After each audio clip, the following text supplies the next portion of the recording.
haula wala quwata illa billah. Salatu wassalamu ala Rasulillah wa ala alihi wa sahbihi wa mawala. Rabbi shrah li sadri wa yassir li amri wa hlul 'uqdatam min lisani yafqahu qawli. Bapak Ibu yang dirahmati Allah, alhamdulillah kita bisa berkumpul di satu majelis yang indah, yaitu majelis ilmu. Ini kok pisahnya nesu-nesunan kok gitu. Dadak kerutaan. Atau tengahnya nanti khusus siapa? Khusus direktur gitu. Ada yang ngisi. Dan malaikat. Nabi SAW mengatakan majtama'a qaumun fi baitin min buyutillah yatluna kitaballah wa yatadarasunahu bainahum illa nazalat alaihimus sakinah. Tidaklah suatu kaum, tidaklah sekumpulan manusia yang jenengan ibu menungso, kalau mau berkumpul di rumah di antara rumah-rumah Allah, nah ini rumah di antara rumah-rumah Allah, musola, ini ya jelas cilik gitu, jadi ramot. Maka yatluna kitaballah, mau membaca Al-Quran, wa yatadarasunahu bainahum, mempelajari isinya, pengajian. Illa nazalat alaihimus sakinah, maka akan mendapatkan ketenangan, ayem. Kemudian wa ghasyiathumur rahmah, mendapatkan petunjuk hidayah. Kemudian wa hafathumul malaikah, kemudian akan dinaungi malaikat, dijaga malaikat. Wa dzakarallahu fiman indah, nama-nama jenengan akan disebut oleh Allah di sekitar malaikatnya. Jadi nek jenengan ini disebut jenenge karyawane PT Wangsa ya, Wangsa apa iki? Jatra Lestari ya. Wonge soleh-soleh, nah, misal ngoten. Ya jenengan mesti dijogo ning dalan. Ora bakal lirik wetengen gitu kan. Lihat depan gitu kan. Lirik wetengen nabrak itu. Nah, termasuk urusan rezeki gitu dijogo. Dan ketika jenengan kompak, perusahaannya jalan, ya nggak akan ada PHK.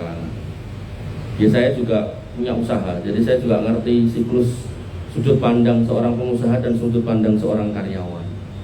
Karyawan kan pengennya kerja, gajinya muda terus, ya roh, iyalah. Pengusaha pengennya usahanya eksis terus, oplahnya, omsetnya meningkat terus. Nah, kalau nggak sinkron antara karyawan sama pengusaha, nggak ketemu. Akhirnya omsetnya turun, tapi karyawan ini tetap minta naik gaji, nggak sanggup. Akhirnya PHK. Nah, maka ketika jenengan cermati tadi ucapan saya tadi, hadis Nabi saya sampaikan, ketika jenengan kompak menjadi orang-orang yang solih di tempat ini, jarang loh perusahaan yang naik pengajian. Sing viral perusahaan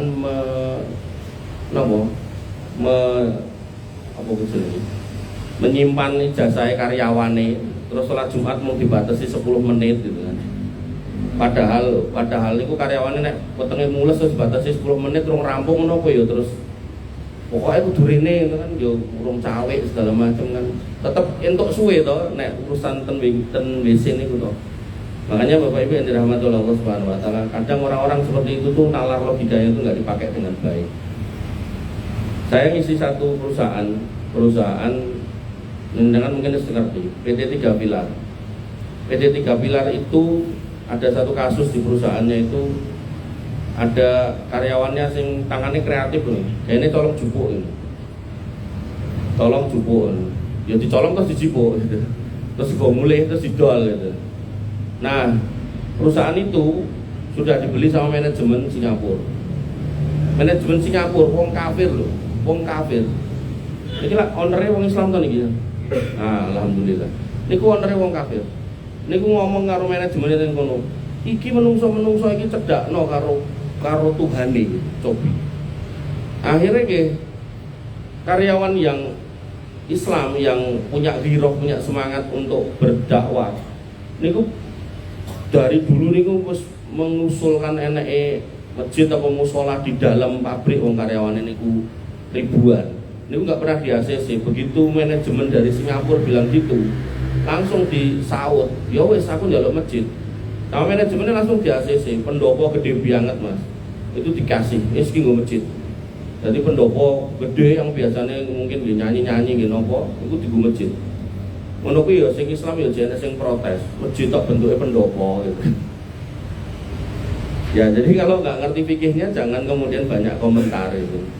Bahkan tanah lapang pun jenengan mirsani di beberapa medsos itu di daerah Arab tertentu itu mung lemah terus dipagari watu itu jadi masjid gitu. Ditulisi masjid, yang penting pas adzan diadani, pas komati, enak sing imam, enak sing sholat, dah jadi masjid. Makanya kelebihan Nabi dibanding nabi-nabi yang lain itu wajah alali ardo masjid, dijadikan untukku semua bumi itu masjid. Makanya nek sholat id itu malah ning jobo. Nah, jadi kalau istilah musola, nek ten Indonesia itu kan maknanya masjid yang cilik kan gitu. Sosok masjid kecil yang nggak digunakan buat jumatan, ini jumatan apa betul? Buatan, mungkin jumatan hotel berarti. Oh di dalam ada masjid. Oh, lah maka kalau di Indonesia musola itu kan tempat sholat yang kecil atau bukan masjid atau masjid yang tidak digunakan buat jumatan. Nah dalam istilah Arab musola itu tanah lapang sing tinggi sholat id. Nah, jadi rotok beda. Makanya teman-teman yang dirahmati oleh Allah Subhanahu Wa Taala, jenengan ada di perusahaan ini sebuah keberkahan, sebuah perusahaan yang kemudian gak cuma urusan dunia tapi ya kemudian mencoba untuk membersamai kita panjenengan khususnya urusan akhirat. Makanya jenengan syukuri. Mungkin nek jenengan rajin syukur, omsetnya muda, engko lah enten undian umroh gratis. Pun enten apa dereng toh? Dereng nggih. Mudah-mudahan enten mungkin umroh gratis di kopiok untuk jenengan kan lumayan mangkat gitu. Bapak Ibu yang dirahmati oleh Allah Subhanahu Wa Taala, ini jangan pengajian opo gitu kan? Sejam ya Mas? Ya siap, sejam. Jadi kita sebagai seorang Muslim, ya, punya kewajiban. Syekh Muhammad At-Tamimi pernah berkata, kalau kamu ditanya tentang hal yang harus kamu ketahui, maka ketahuilah 3 hal dulu. Yaitu yang pertama ma'rifatu Rabbahu, kenalilah Rabbmu, Tuhanmu. Kemudian yang kedua kenalilah nabimu, yang ketiga kenalilah agamamu. Nah, maka yang pertama, karena saya juga baru pertama kesini, nah kita kenalan dengan Allah Subhanahu Wa Taala. Nah kenalannya piye? Ya lewat Quran kali hadis. Makanya yang saya bacakan ayat, yang saya bacakan hadis, dan tidak lebih dari itu. Artinya tidak akan kemana-mana, nggak akan berambiang tekan mana-mana. Dan ketika jenengan sudah kenal Allah, maka harapannya jenengan harus bisa memahami karakteristik Allah dan bagaimana mensikapi Allah sebagai Rabb.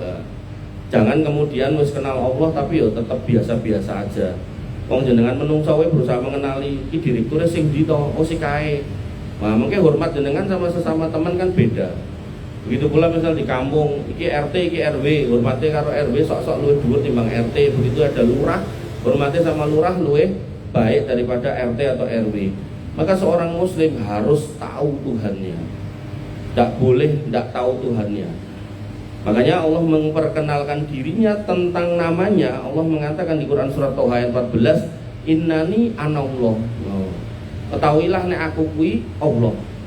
Ketika Allah memperkenalkan dirinya dengan nama Allah, maka jenengan nggak boleh memanggil dengan selain Allah. Mengko nek wong nyeluk Allah niku dengan Sang Hyang Widi atau nopolah istilah-istilah niku, maka seorang muslim tidak boleh mengucapkan itu. La ilaha illa ana, tidak ada ilah yang boleh disembah selain aku. Maka ketika jenengan menyatakan saya seorang muslim, jenengan bersahadat, jenengan memahami dan harus paham kalau yang jenengan pilih sebagai sesembahan, sebagai Rabb itu adalah Allah, dan jenengan nggak boleh menyembah yang lain. Sama halnya ketika jenengan menikah, jenengan memilih istri jenengan yang putri, memilih suami jenengan, maka begitu itu sudah menjadi pilihan, jangan ngelirik yang lain. Khususnya wong lanang atau alasannya meh nambah gitu kan, tapi aslinya yo rawani. Nek rawani ora usah lirik-lirik. Tapi nek wani ndak usah lirik-lirik, langsung disanjangi.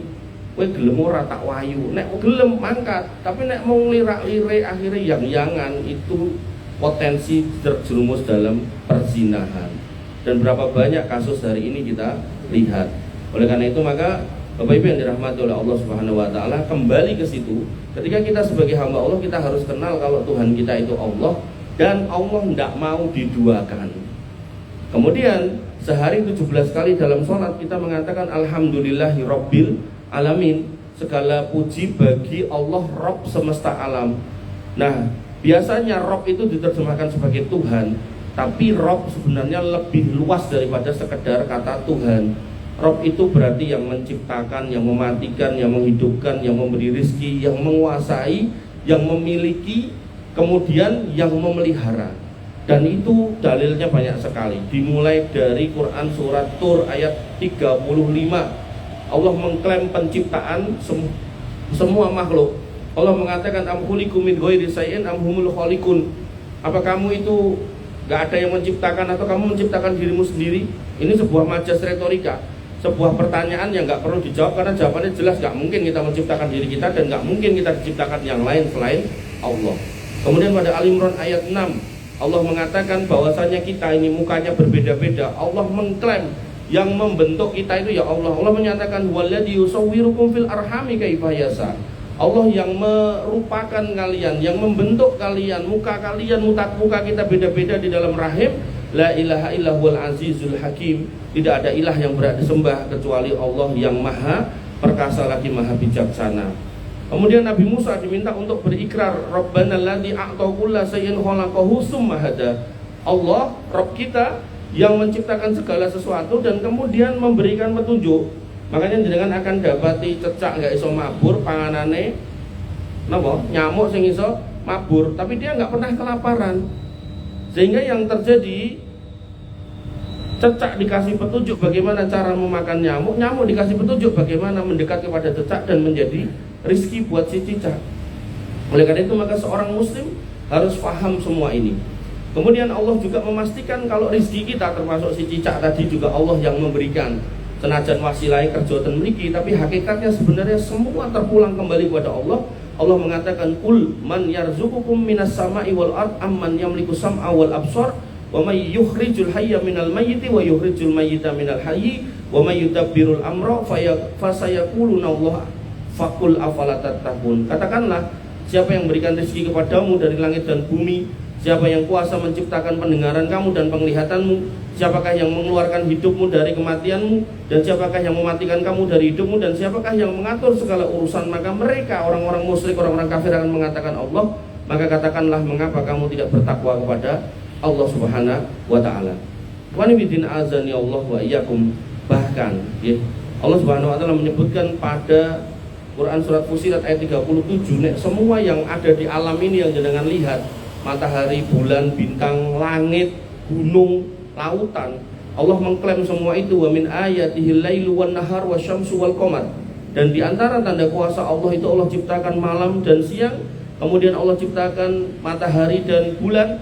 Kemudian Allah menyatakan setelah mengklaim semua itu adalah ciptaan Allah, makhluk Allah, la tasjudu lisyamsi wala lil qamar. Jangan pernah kamu sujud kepada matahari dan juga kepada bulan.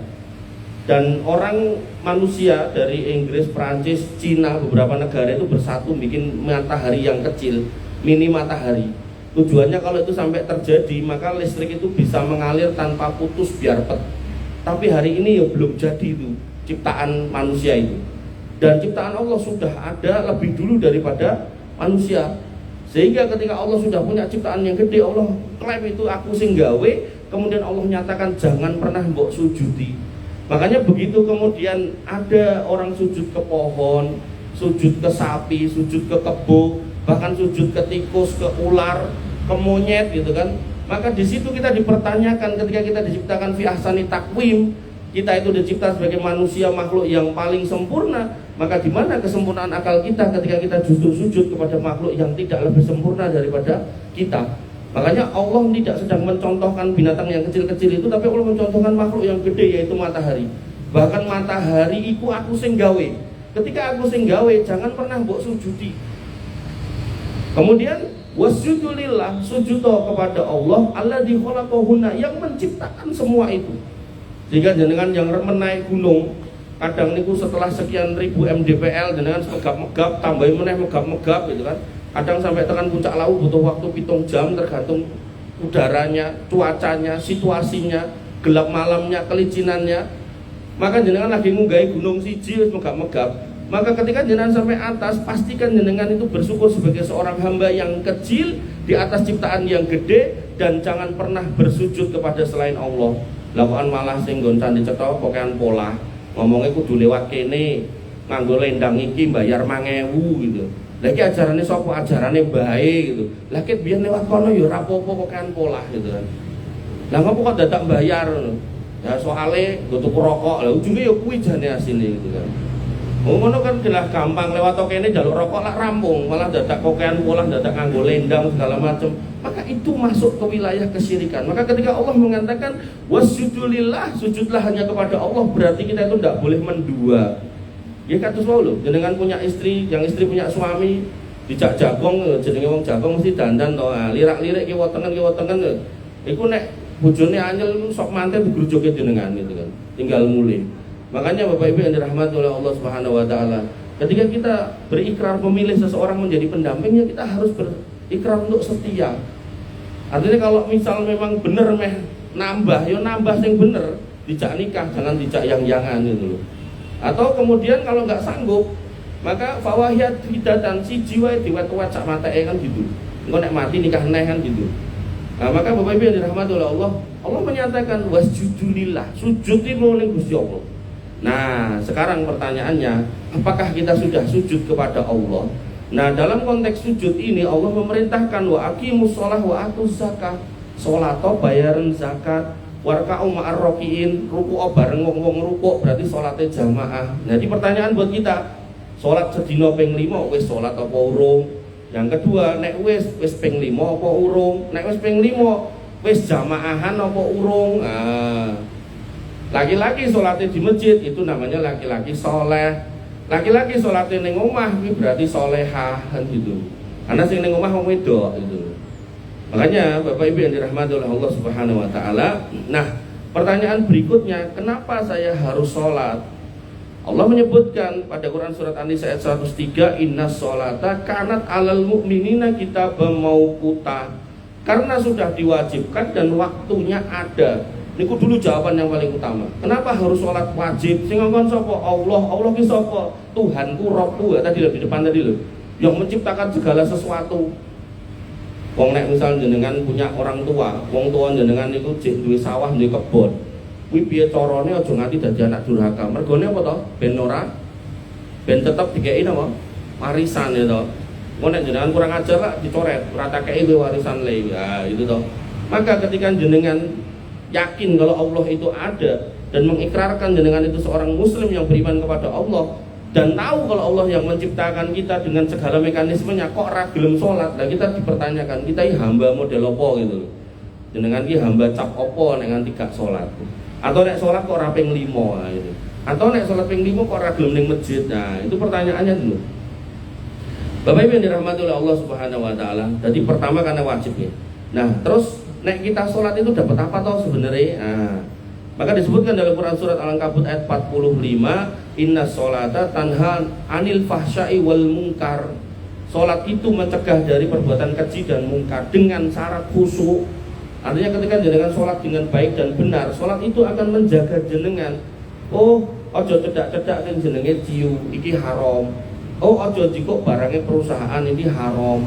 Oh, kemudian rezekiku kurang, maka jenengan dalam sholat itu wasta'inu bisabri washolah, jenengan minta kepada Allah cara supaya gajinya cukup, nek cukup dikei alternatif yang lain, maka jenengan akan diberikan ilham untuk kemudian alternatif pendapatan yang halal, atau kemudian diberikan kemudahan jalan untuk meniti karir kalau jalan karirnya terbuka. Oleh karena itu maka ikhwani fiddin azani Allah wa iyyakum. Selain itu, ketika jenengan sholat, maka Nabi SAW pernah bertanya kepada para sahabat, ara'aitum law anna nahron bibabi ahadikum yaghtasilu fihi kulla yaumin khamsan. Gimana pendapatmu kalau kamu itu punya rumah, ada pintunya, begitu nggak buka depannya ada sungai dan kamu setiap hari nyemplung ke situ ping 5 sedino.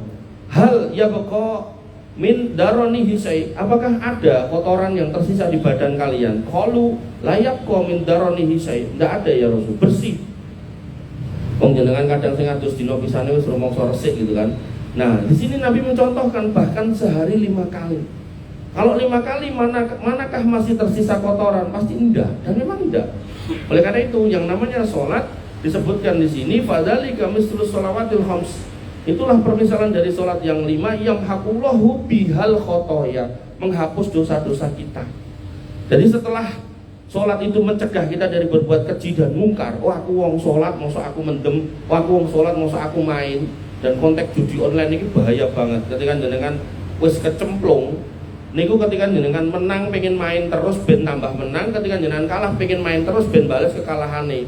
Yang terjadi sing menang yo ora sida menang, sing kalah kalah terus. Dan sudah banyak orang yang bunuh diri.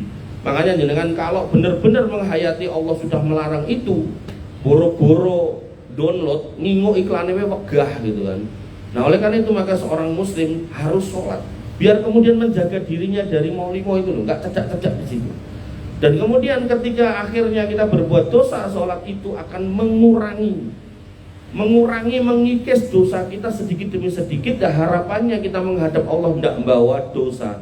Makanya kemudian Nabi mengatakan as-sholatu nurun, sholat itu cahaya yang bisa memberikan jalan terang di jalan yang gelap, di jalan yang remang-remang padam.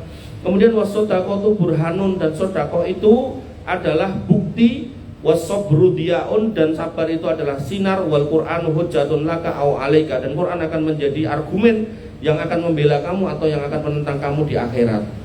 Makanya Bapak Ibu yang dirahmati oleh Allah, orang sholat, nek sholatnya bener khusyuk, mbok lewat ngarep RRI ngono ora bakalan mandeg gitu. Tapi nek sholatnya ra genah, mungkin yo ora ping 5 sok-sok yo ora tau sholat bareng gitu kan. Kuwi orang lewat RRI yo tetep nggo RRI gitu kan. Makanya jenengan coba hayati gitu. Makanya Mbak, Bu yang belakang niku kula kandhani, nek jenengan golek bojo, niku mang golek aja mung ganteng. Sing penting sholat sik. Makanya kiai-kiai mbiyen niku welinge ngeten. Kowe nek ndek bojo ora sholat, mendingan kowe ngeloni babi. Ngoten niku. Mbah Yai ini bapak saya itu pernah ngomong kayak gitu. Makanya jenengan nek mau nyari suami, pasangan, niku sing pertama kudu sholat. Nek wis sholat dibenerke sholate, khusyuk apa enggak. Nek khusyuknya susah kon ning masjid. Karena dengan bersama dengan kaum muslimin warkaum ar-rokiin itu akan memacu untuk khusyuk. Mangka Thomas, nek perlu tak terke, nek emang masjidnya adoh kesel mulih tak pijeti, mangoten ke. Ojo malah arep mangkat ning kene wae karo aku. Lah malahan gitu kan. Kok mbok pijeti? Ya ono. Ya wis ra sida mangkat malahan. Bapak Ibu yang dirahmati oleh Allah Subhanahu wa taala. Kemudian salat itu nggih akhirnya menjadi pembeda antara orang iman dan bukan. Nabi mengatakan inna bainar rajuli wa bainas syirki wal kufri tarki shalah. Bedone wong Islam, wong kafir karo wong musyrik kuwi salat. Makanya bahaya loh kata-kata ini. Hadis ini bahaya. Kalau jenengan enggak hati-hati, jenengan enggak salat ngadep Allah dengan enggak salat, lalu kemudian jenengan ya Allah saya wong Islam, salat ra orang, kono cemplungin rokok mergo wong kafir, pripun iki. Makanya hati-hati saestu. Kemudian dalam riwayat lain ya, disebutkan inna awwala ma yuhasabu bihil abdu yaumal qiyamah min amalihi sholatu. Yang pertama kali nanti akan ditanyakan di akhirat itu sholat kalian, sholat kita. Fa in sholahat, kok sudah baik sholatnya, 5 waktu udah baik, nih masjid tambah baik, khusyuk nama baik banget. Faqad aflaha wanjaha, maka dia orang yang sukses dan beruntung. Wa in fasada, tapi kok rusak, faqad khaba wa hasyara, maka dia orang yang rugi dan celaka. Makanya ketika sholat kita baik, amal-amal sisanya itu dianggap baik. Oh wong sholat tertib, tapi yo sok-sok nakal wis ra apa-apa diampuni. Ngoten. Tapi nek misal oh gak sholat, oh dihitung sampai miskola darotin khairo yaroh, miskola darotin saro yaroh. Walaupun niku cuwilik ya tetap dihitung. Saya nek nyontok ke miskola darotin khairo yaroh niku nek daroh itu dalam bahasa Arab niku yang saya tahu nggih. Itu butiran pasir. Karena zaman dulu orang ngertinya yang paling cilik niku butiran pasir. Nah, begitu diterjemahke di bahasa Indonesia niku biji sawi. Biji sawi ini kan yo cilik ngoten to. Nah, karena ada ilmu fisika niku diterjemahke dadi atom. Niku yo malah ra ketok meneh gitu kan. Tapi Bapak Ibu yang dirahmati oleh Allah Subhanahu wa taala, gampangnya ngeten. Wis sekolah darotin khaira yaroh, wis sekolah darotin sarro yaroh. Niku kaya misal jenengan ning masjid ngupil. Upil kan cilik to. Ketika jenengan gua ning masjid, bar diupil gua ning masjid, jenengan dosa. Maka sekecil itu akan menghasilkan dosa ketika jenengan gua dan masjid. Sehingga jenengan nek pengen khaira yaroh, darotin khaira yaroh, berarti nek ning masjid nemu upil kantong ono entuk pahala gitu. Nah, sehingga ketika dikontekkan lagi ke sini, maka ketika jenengan salate ra tertib malah meneh ra tau salat, mbok dosa jenengan segede upil kuwi mau upil ning masjid ditekokke. Kowe gawe ning upil ning masjid, aduh kok enek sing ngupil. Enek sing niku napa? Sikile gudiken. Pengajian ngeten iki ning ngarep kula iki lho, gudike dikukuri nganti rontok kabeh ning karpet. Walah, kuwi ndah oke gitu, pating plecek itu. Makanya Bapak Ibu yang dirahmati oleh Allah, mbak-mbak, mas-mas, bapak-bapak, itu, om-om, itu. Maka yang harus jenengan pahami, orang Islam harus sholat. Sehingga kesimpulannya, kalau kita sholat, maka kita satu akan mendapatkan perlindungan dari Allah atas perbuatan dosa, kita dijaga agar gak terjerumus dalam dosa tadi. Kemudian kita akan diampuni dosa-dosa kita, kemudian akan mendapat cahaya dan petunjuk di dalam hidup kita. Kemudian itu menjadi bukti atas keimanan kita, dan yang terakhir itu akan menjadi keselamatan kita di hari kiamat. Nah pertanyaan nih, terus nek aku ra salat mengi-mangi ngopo? Kadang kan cak ini kan kreatif. Emang nek aku ra salat ngopo? Salat ra salat ya padha ae ora didit misal gitu.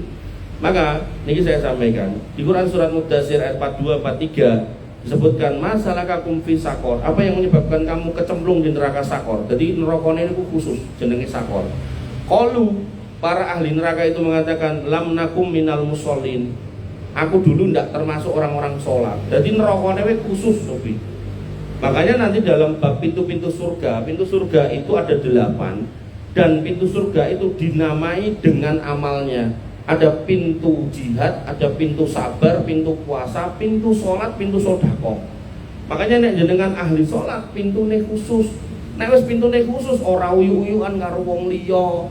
Tapi nek ra tau sholat, ya ora enek pintune langsung cemplungin rokok, jemput bentuke joglangan, plung nyemplung bareng-bareng karo kancane liyane. Sing ra sholat niku wau gitu. Makanya disebutkan masalakakum fi sakor, kok kamu bisa mampir neraka sakor? Qalu lam nakum minal musallin, aku ndak sholat, ning donya gak sholat. Kemudian jangankan kok sing gak sholat, yang menyia-nyiakan meninggalkan sholat itu Allah jamin orangnya akan sesat dan tambah buruk. Makanya jenengan akan membedakan podo-podo wong ireng, kulite ireng, siji sholat siji ora. Sing ireng sing sholat itu ireng-ireng resik, tapi nek sing gak sholat itu ireng-ireng letek gitu. Ngumpuli gombalmu kiyo, urung meneh ambune, wis luar biasa. Makanya orang sholat itu bener-bener ketok, waduh harus ketok gitu, ketok nek menungso gitu loh. Nah, engko nek wis interaksi tambah ketok, bedone wong sholat karo gak sholat. Nah, disebutkan pada Quran surat Maryam ayat 59, fakhalafa min ba'dihim khalfun adha'us shalah wattaba'ul syahawat. Maka akan datang setelah orang-orang baik itu, Nabi dan para sahabatnya, orang-orang yang meremehkan sholat dan memperturutkan hawa nafsu. Makanya ini sinkron dengan yang di depan. Orang nek wis megah sholat ini biasanya memperturutkan hawa nafsu. Molimo itu makin cedak. Kenapa? Karena setiap kita ini kok dititipi satu jin, namanya jin korin, dan selalu ngajak yang jelek. Dan itu dilakukan setiap hari, sepanjang hari. Nek perlu 24 jam.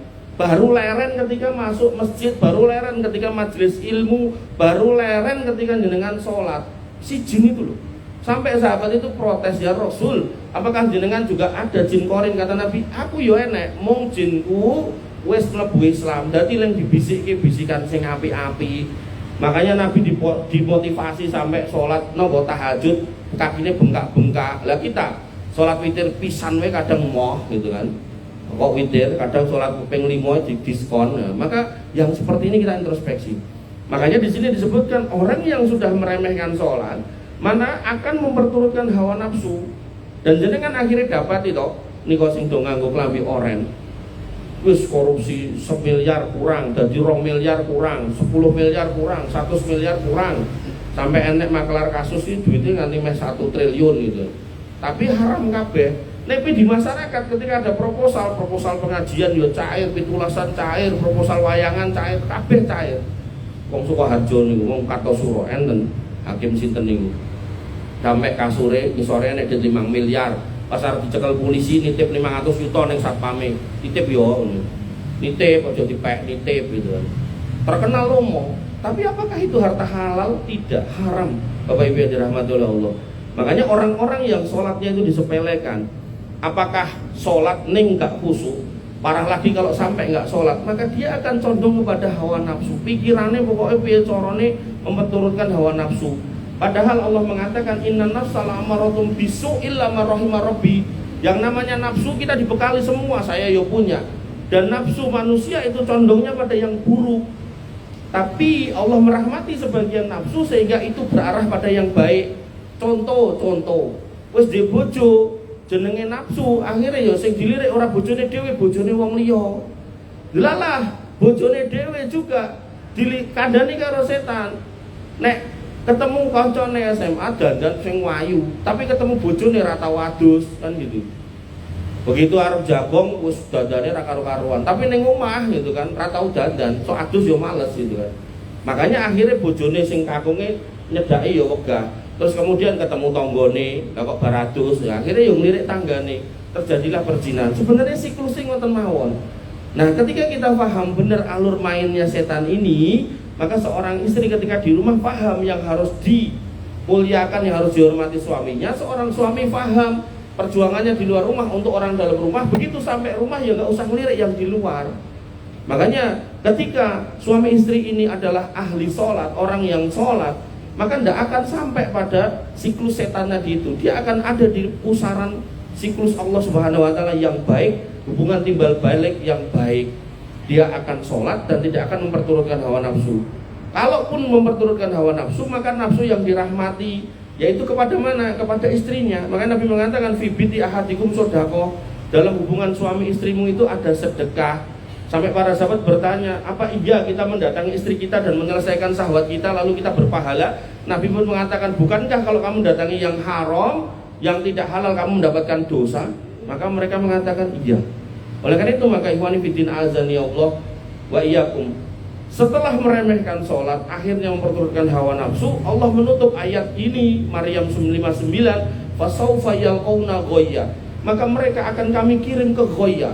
Ghoya itu satu lembah di neraka sana, khususon buat orang yang ngeremeh ke sholat. Kalau tadi sakor buat orang sing ra gelem sholat, makanya ada tempat-tempat khusus di neraka untuk orang sing ngeremeh ke sholat sama orang sing ra gelem sholat. Kemudian nanti juga ada wailul lil musallin, celakalah buat orang sholat, alladzina hum an sholatihim sahun, yang mana dia sholat dengan cara lalai lagi. Lalainya seperti apa? Sahun di situ dirumuskan oleh para ulama. Sholat duhur nyedai asar, sholat asar nyedai maghrib, sholat subuh nyedai duha. Nah yang seperti itu sahun dicepake wail. Wail itu nama neraka lagi. Makanya wong sholat niku kadang ora bener apa meneh ra sholat. Orang sholat itu diminta yang bener, sing ra bener wis dicepake. Ada sakor, ada wail, kemudian tadi ada ghoya, apa meneh gak sholat. Oleh karena itu maka seorang muslim harus paham kalau sholat ini adalah perintah Tuhan, perintah Allah Subhanahu wa taala yang diambil langsung oleh beliau Muhammad SAW. Bahkan ketika sampai ke langit ketujuh, niku Jibril niku dari langit dunia, langit 1, 2, 3, 4, 5, 6 niku ngancani terus. Begitu langit ketujuh naik ke Sidratul Muntaha, itu Jibril gak mau nemeni, naik sendiri. Saya sampai sini saja, wilayah saya sampai sini ke bawah, ke sana sudah jenengan aja. Oleh karena itu maka ketika itu diambil sedemikian rupa, SK-nya itu, tugasnya itu, perintahnya itu, kok kemudian kita meremehkan? Lah kita itu siapa? Padahal kita menyatakan Allah yang menciptakan semuanya. Oleh karena itu maka Bapak Ibu yang dirahmati oleh Allah Subhanahu wa taala, Nabi akhirnya mengingatkan bainar rajuli wa bainas sifri wal kufri tarkus shalah. Bedanya kita sama orang kafir, orang musyrik itu adalah meninggalkan sholat. Sehingga nanti ada ulama yang merumuskan wong Islam sing sakjeke urip gak gelem sholat, maka syahadatnya batal. Dan ini diperkuat dengan sabda Nabi SAW, al-ahdul ladzi bainana wa bainas humus shalah faman tarakaha faqad kafaro. Perjanjian antara kita dan orang non muslim, perbedaan antara kita dan orang muslim adalah soal non muslim adalah soal sholat. Siapa yang meninggalkannya maka dia telah kafir. Makanya hati-hati kalau sampai enggak sholat. Kemudian pada Quran surat Al-Ma'un tadi sudah saya singgung, fawailul lil musallin, celakalah buat orang-orang yang sholat, alladzina hum an sholatihim sahun, yaitu orang yang sholatnya dengan cara males-malesan, lalai. Jadi sholat duhur mendekati asar, sholat asar mendekati maghrib, sholat maghrib mendekati isya, itu tidak boleh. Makanya ibu-ibu, sholat jenengan yang terbaik itu di rumah, benar, tapi di awal waktu. Engko alasannya aku ora ning masjid kok kan salatnya utama ning omah, tapi salat isya mendekati subuh ini nggih elek niku. Atau salat asar mendekati maghrib niku nggih elek. Mendingan jenengan nek emang enek masjid wis ning masjid gitu kan. Salat ning masjid dah mulih malah rampung, ajeng turu, ajeng masak, ajeng napa malah bebas. Nggih. Bapak Ibu yang dirahmati oleh Allah Subhanahu wa taala. Dan orang-orang yang salat atau tidak salat maaf itu kemudian tidak akan mendapatkan jaminan Allah Subhanahu wa taala. Nabi bersabda, "Man tarakas shalah muta'ammidan faqad bari'at minhu dhimmatullah." Siapa yang meninggalkan salat dengan sengaja, maka Allah akan melepas jaminan darinya. Jadi jenengan dijamin tenang harus dicabut, dijamin kei rezeki sing akeh ya dicabut, dijamin kei kesehatan ya dicabut. Terus gampangane cara wong tuwa duwe anak bandel, wong tuane ngomong ning anake wis le kara urus wis mangkat lunga-lunga minggat urusan dhewe uripmu aku wis ra gagas kowe. Nah nek kita digitukan sama Allah terus piye gitu loh Pak. Makanya Bapak Ibu yang dirahmati oleh Allah Subhanahu wa taala, Khalifah Umar bin Khattab pernah berkata, la haddo fil Islam liman taraka shalah. Ndak ada bagian buat seorang yang mengatakan Islam, Muslim tapi kok ndak gelem sholat. Ndak ada keislaman buat dia. Makanya nanti dalam sejarah ketika zaman Khalifah Abu Bakar As-Siddiq itu orang yang nggak mau bayar zakat itu diperangi. Para sahabat sebagainya bertanya, kenapa kok diperangi? Kata beliau, dulu zaman Nabi mereka bayar zakat, saya kira gelem begitu Nabi wafat, maka saya pastikan mereka harus bayar zakat, kalau enggak wani perang. Maka begitu jatuh kekhalifahan berpindah kepada Umar bin Khattab, maka orang-orang sudah bayar zakat tapi sudah mulai melipir orang-orang sing malas sholat. Maka beliau mengatakan la haddo fil Islam liman taraka sholat. Tidak ada bagian dari Islam sedikit pun buat orang yang nggak mau sholat. Oleh karena itu maka ulama ijma sepakat bahwasanya orang yang meninggalkan sholat itu dosa besar, bahkan secara kualitas dosanya itu lebih besar daripada orang berzina. Ning aja dicandai berarti mending zina, mboten. Iki dosa besar kabeh. Sehingga kalau orang nggak sholat sama orang berzina, dosanya lebih gede orang nggak sholat. Tapi bukan berarti niki ngentengke zina. Nek nu tak zina wae, nggak gitu. Rumusnya nggak gitu, mboten nggih. Sama ketika tadi wailul lil musholin, celakalah orang yang sholat. Nek nu tak rasa sholat, niku nggak gitu. Jenengan harus paham ayat berikutnya, alladzina hum an sholatihim sahun, sing celaka ki orang sing melalaikan sholat. Berarti jenengan sebagai orang sholat ya jangan lalai gitu loh. Jadi bukan terus dicandai berarti nek niku rasa sholat, enggak. Nanti Nabi juga mengatakan terkait Idul Adha, man lahu sa'atan falam yudahi fala yaqrabana musholana. Sapa wonge sing duwe kemampuan gak gelem kurban, aja cedak-cedak tempat sholatku, ngono kuwi terus dicandai berarti aku gandeng ra kurban tak rasa sholat, mboten, itu salah. Niku maksudnya Nabi itu sedang ngajak mikir kita. Nek kita itu orang beriman, duit kok ya ora gelem kurban iki ngopo lho gitu. Jadi bukan berarti terus gak sholat gitu, jangan. Nanti ada juga hadis Nabi yang mengatakan siapa yang mendatangi dukun dan membenarkan ucapannya, maka sholatnya gak diterima 40 hari ya. Ngono terus dicandai berarti tak rasa sholat 40 dino, nggih mboten, jangan. Itu berarti ancaman nek orang dekati dukun bertanya dan dijawab itu sholatnya gak ditompo 40 dino, ya tetep kudu sholat ning ra ketompo ngoten lho. Makanya jangan deket-deket sama yang namanya dukun. Lagi dompet hilang nang dukun, motor hilang nang dukun, bojo hilang nang dukun gitu kan. Dompet hilang tuku meneh, motor hilang tuku meneh, bojo hilang golek meneh. Ngono wae dadi wong urip. Bapak Ibu yang dirahmati oleh Allah Subhanahu wa taala. Kesimpulannya dalam bab ini, kenapa kita kalau nggak sholat emangnya kenapa? Maka Allah akan murka. Nabi sudah mengingatkan, ulama mengancam, neraka menanti. Maka barang siapa yang punya keimanan dengan baik dan benar, maka dia tidak akan menantang Allah dan Rasulnya, dan dia akan mendengarkan petuah para ulama, dia akan menjalankan sholat. Nah pertanyaan berikutnya, durung camul, kenapa kok ada orang yang nggak sholat tapi yo ketok sehat, bahagia, bahkan kaya raya? Nah kan sosok enten sing ngoten niku to, kon sholat apa dadak sholat, kono tanggoku ora sholat malah kafir ditiukeh. Maka saya katakan ya, Quran surat Al-Mu'minun ayat 55 sampai 56, Allah berfirman, ayah sabuna annama numidduhum bih min mali wa banin nusari'u lahum fil khairat bal la yashkurun. Apakah mereka manusia itu mengira bahwa mereka kami berikan harta dan anak-anak kepada mereka, berarti bahwa kami itu bersegera memberikan kebaikan untuk mereka? Maka jawabannya tidak. Sebenarnya mereka itu nggak sadar. Jadi apa yang diterima oleh orang-orang yang nggak sholat dari kebaikan itu bukan nikmat, itu namanya istidraj. Dan itu dipertegas pada ayat berikutnya pada Quran surat Kahfi ayat 28, wala ta'du ainaka anhum turidu zinatal hayatid dunya. Jangan pernah engkau palingkan pandanganmu dari mereka orang-orang yang beriman karena kamu menginginkan perhiasan dunia. Wala tuti man aghfalna qalbahu an dzikrina. Dan jangan pernah kamu taati, kamu bersamai orang-orang yang tidak mau mengingat kami. Dalam hal ini adalah sholat. Wattaba'a hawah, dan mengikuti hawa nafsunya. Wa kana amruhu furto, padahal mereka dalam keadaan yang sudah melampaui batas. Jadi orang-orang kafir, orang-orang yang nggak sholat itu melampaui batas walaupun dikasih rizki. Kemudian Allah tegaskan lagi pada Quran surat At-Taubah ayat 55, fala tu'jibka amwaluhum wala auladukum. Jangan pernah kamu gumun kepada orang yang kami berikan harta dan anak-anak. Innama yuridullahu liyu'adzibahum biha fil hayatid dunya. Allah sedang menyiksa mereka dengan semua itu di kehidupan dunia. Maksudnya gimana? Allah pengen mereka itu lupa untuk jalan pulang. Watazhaqo anfusuhum wa hum kafirun, dan agar nyawa mereka itu nanti dicabut melayang dalam kondisi kafir. Makanya jangan sampai dengan nek sholat terus segini sidik barang ra sholat segini kan berarti mending ra sholat gitu kan.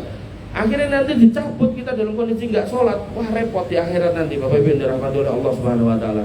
Dan Nabi SAW mengatakan, idza ra'aita Allah yu'til abda minat dunya ma yuhibbu wa huwa muqimun ala ma'asi fa innama huwa istidraj.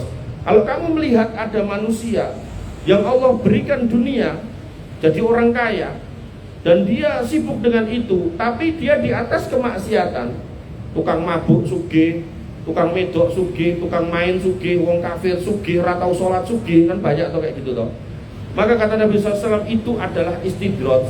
Istidraj itu nek wong Jawa ngarani dilulu, dijarke dengan kenikmatan itu sehingga nanti ada kesempatan Allah cabut nyawanya dengan tiba-tiba dengan tanpa tersisa kebaikan pada dirinya. Itu musibah. Kemudian Allah berfirman pada Quran surat Al-An'am ayat 44, faman nasu ma dzukiru bih, maka ketika mereka melupakan peringatan yang telah kami berikan kepada mereka, fatahna alaihim abwaba kulli syai', maka karena mereka melupakan nggak mau sholat, malah kami bukakan semua rezeki dengan lancar. Hatta idza farihu bima utu, sampai mereka itu sudah bergembira dengan apa yang mereka miliki, rumangsa wis pengpengan gitu kan.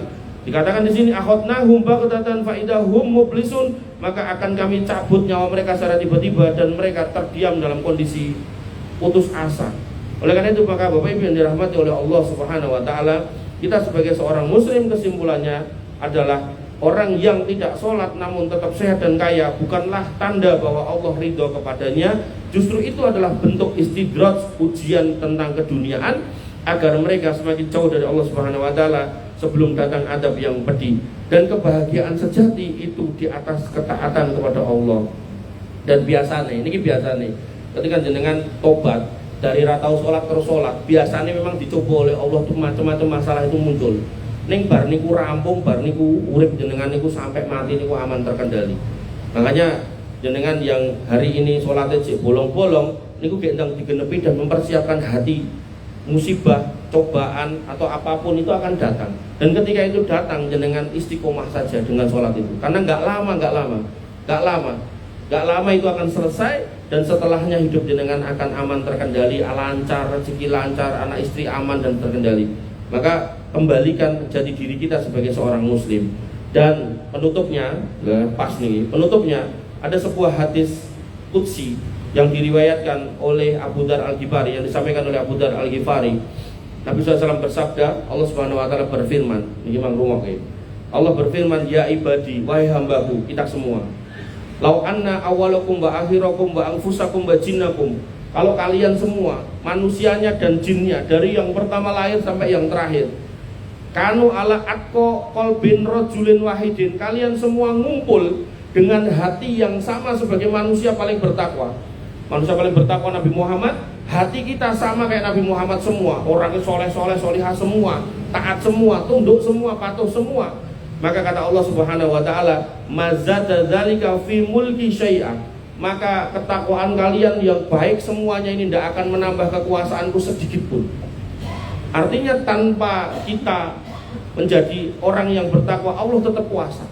Makanya nanti antitesanya disebutkan pada kalimat berikutnya, ya ibadi wahai hambaku, lau anna awwalakum wa akhirakum, kalau kalian manusianya yang pertama, wa insakum wa jinnakum, dan jinnya dari yang pertama sampai terakhir, kanu ala afjari qalbin rajulin wahidin, kalian semua hidup di muka bumi di atas hati yang sama, yang paling terkutuk. Misal kita menganggap yang paling terkutuk itu Fir'aun, hati kita kok naudzubillah kayak Fir'aun semua, maka kata Allah, mana qasadzalika min mulki syai'an, kekuasaanku gak akan berkurang sedikit pun. Kemudian terakhir, wa ya ibadi wahai hambaku, lau anna awwalakum wa akhirakum wa insakum wa jinnakum, kalau kalian manusianya dan jinnya yang pertama sampai terakhir, qamu fi sa'idin wahidin, kalian semua berdiri di atas tanah lapang yang satu, fasa'aluni, dan kalian semua meminta dengan permintaan masing-masing, fa'ataitu kulla insanin mas'alatah, maka semua yang meminta, semua yang berdoa tak kabulkan, mana qasadzalika mimma indi, maka tidak akan berkurang apa yang menjadi milikku, illa kama yang kusul mihyatu idza udkhilal bahra, hanya kecuali seperti air yang di lautan kelong dengan didudulnya jarum diangkat setetes tok. Jadi ketika kita manusia pertama sampai terakhir, jin yang pertama sampai terakhir ngumpul minta semua, minta beda-beda, nasi jaluk duit, jaluk bojo meneh, jaluk macam-macam, terus diberi semua. Kata Allah, gak berkurang kepemilikanku atas apa yang aku miliki kecuali kayak jarum sing mbok celukin ning segoro mbok dudut ketut setetes tok.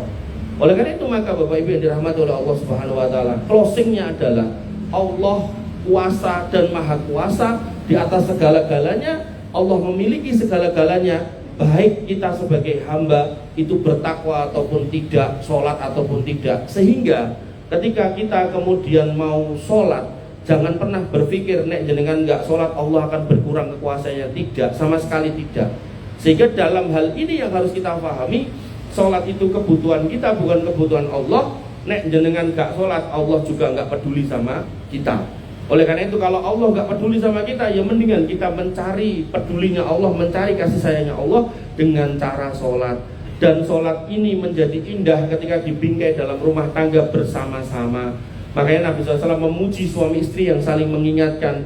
Nabi mengatakan, rahimallahu rajulan, Allah merahmati seorang suami, aiqadha minal lail, yang bangun malam, summa aiqadha imra'atahu, kemudian membangunkan istrinya, wa in abad, kalau kemudian pas digugah rada ongel, nadohat fi wajhil ma, diperciki air, kemudian istrinya bangun, kemudian sholat bareng. Wa rahimallahu imra'atan, dan Allah merahmati seorang istri, qamat minal lail, yang dia bisa bangun malam, kemudian aiqadha zaujahu, membangunkan suaminya. Wa in aba, kalau kemudian dia tidak mau, mungkin karena capek, maka nadoha fi wajhil ma, diperciki air ben bangun. Begitu bangun sholat bareng.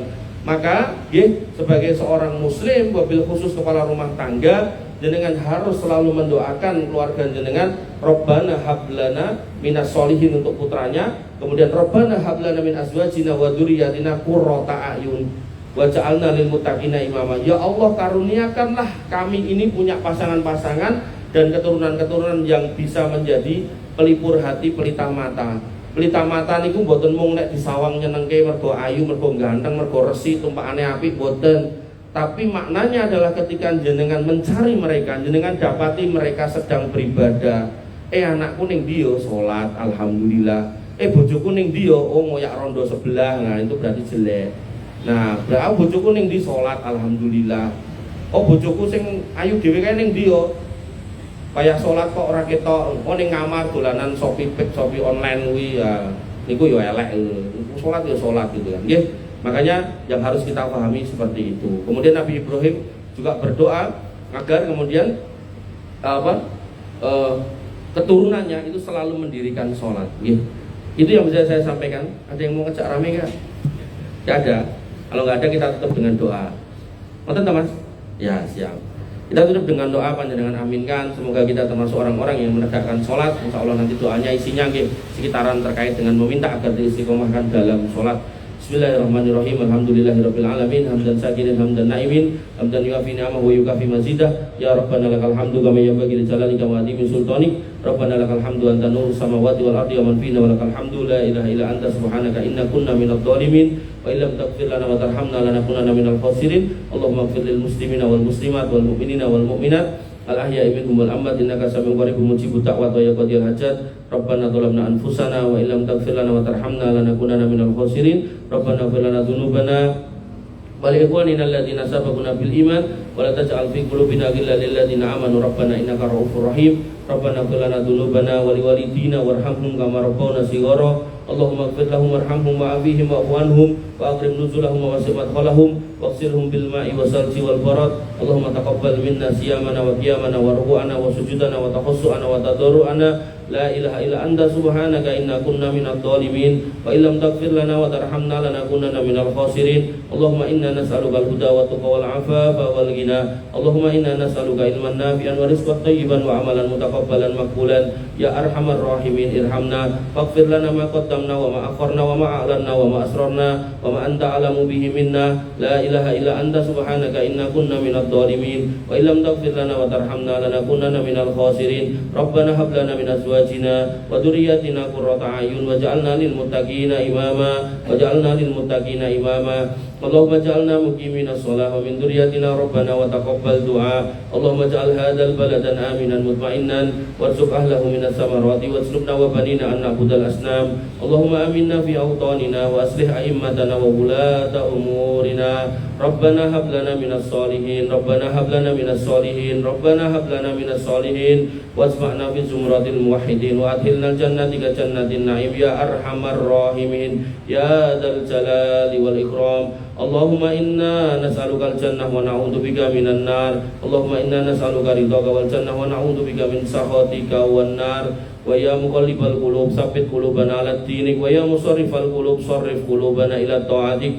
Allahumma kfina bihalalika an haramik wa aghnina bifadlika amman siwaka ya ghaniyyu ya hamid. Allahumma aksir amwalana wa aksir auladana wa barik lana fi ma a'taitana ya khairar raziqin. Rabbana atina min ladunka rahmah wa hayyi lana min amrina rasyada. Rabbana atina ma wa'adtana ala rusulika wa la tukhzina yaumal qiyamah innaka antas sami'ud du'a innaka la tukhliful mi'ad. Rabbana atina fid dunya hasanah wa fil akhirati hasanah wa qina adzabannar wa qina adzabannar wa qina adzabannar. Wa akhiru da'wana alhamdulillahi rabbil alamin wa sallallahu ala nabiyyina Muhammadin wa ala alihi wa sahbihi wa sallim ajma'in. Akhirul kalam. Assalamualaikum warahmatullahi wabarakatuh.